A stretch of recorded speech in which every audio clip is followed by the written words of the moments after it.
Here's chapter 11 of Escape from Mr. Lemoncello's library.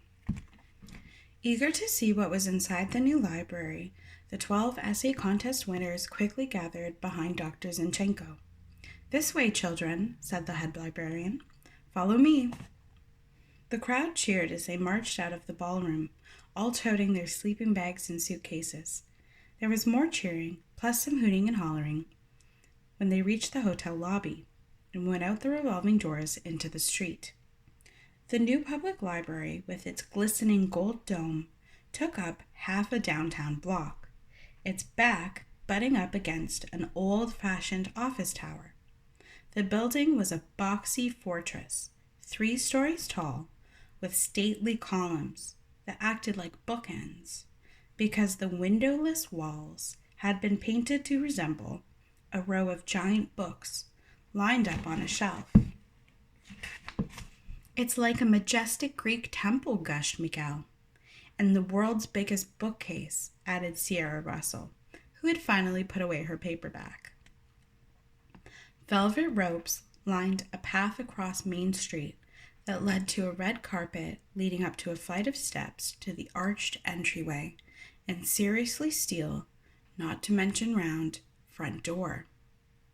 Kyle had to smile when he saw what was tethered to the railing on either side of the steps.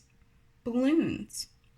A big bruiser, maybe 6'4", 250 pounds, in sunglasses and a black sports coat, stood in front of the library's circular door, which had several large valve wheels like you'd see on a submarine hatch. The burly guard wore his hair in long, ropey dreadlocks. "What's with that door?" asked Haley Daly, who, of course, had pushed her way to the front. "It looks like it came from a bank vault or something." "It's the door from the old Gold Leaf Bank's walk-in vault," said Dr. Zinchenko. "It weighs 20 tons. Akemi turned around and whispered, "My dad designed the support structure for that thing. Check out the hinges." Kyle nodded. He was impressed. "Why a vault door?" asked Kayla Corson.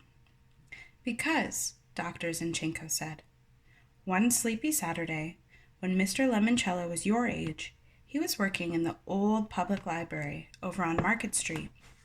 He was so lost in his thoughts, he did not hear the sirens as police cars raced past the library to the bank, where a burglar alarm had just been activated. This door serves as a reminder to all of us. Our thoughts are safe when they're inside a library. Not even a bank robbery can disturb them." Miguel was nodding like crazy. He could relate.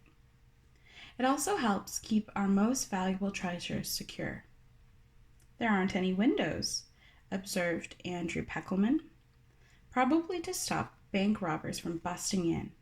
But shouldn't you people have added windows when you turned it into a library?" "A library doesn't need windows, Andrew. We have books, which are windows into worlds we have never ever even dreamed possible. An open book is an open mind," added Charles Chiltington. "That's what I always say." Dr. Zinchenko pulled out a bright red note card.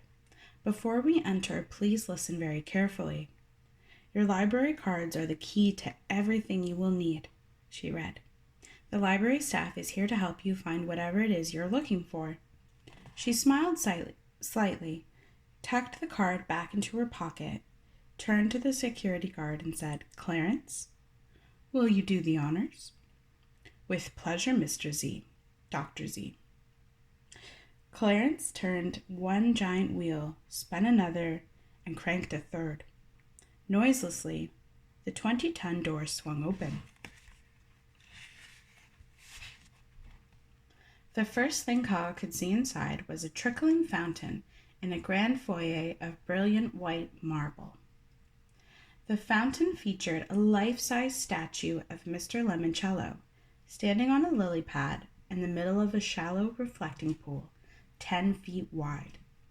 His head was tilted back so water could spurt up from his mouth in an arc. Kyle noticed a quote chiseled into the statue's pedestal. "Knowledge not shared remains unknown." Luigi L. Lemoncello.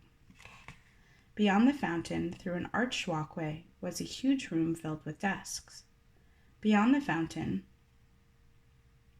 when everybody had shuffled into the entrance hall, Dr. Zinchenko turned to the security guard. "Clarence?" Clarence hauled the heavy steel door shut. Kyle heard the whir of spinning wheels, the clink of grinding gears, and a reverberating clunk. "Wow," said Miguel. "Talk about a lock-in." "I'll be in the control center, Dr. Z," said the security guard. "Very well, Clarence." Clarence disappeared behind a red door.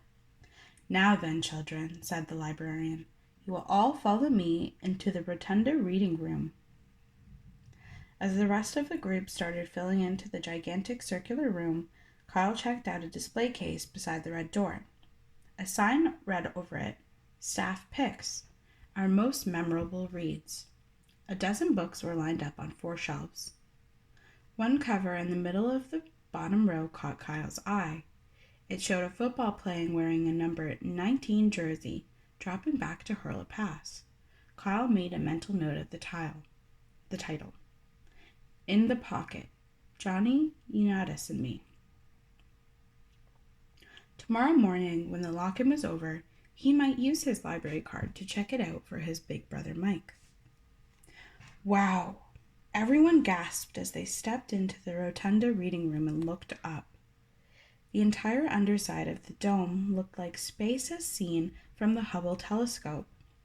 A dusty spiral nebula billowed up, a galaxy of stars twinkled, and meteorites whizzed across the ceiling. Ooh! The space imagery on the ceiling dissolved into 10 distinct panels, each one becoming a display of swirling graphics.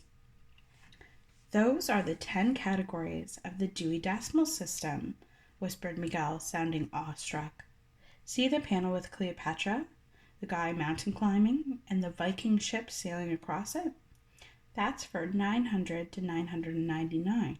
History and geography." "Cool," said Kyle. "Very cool."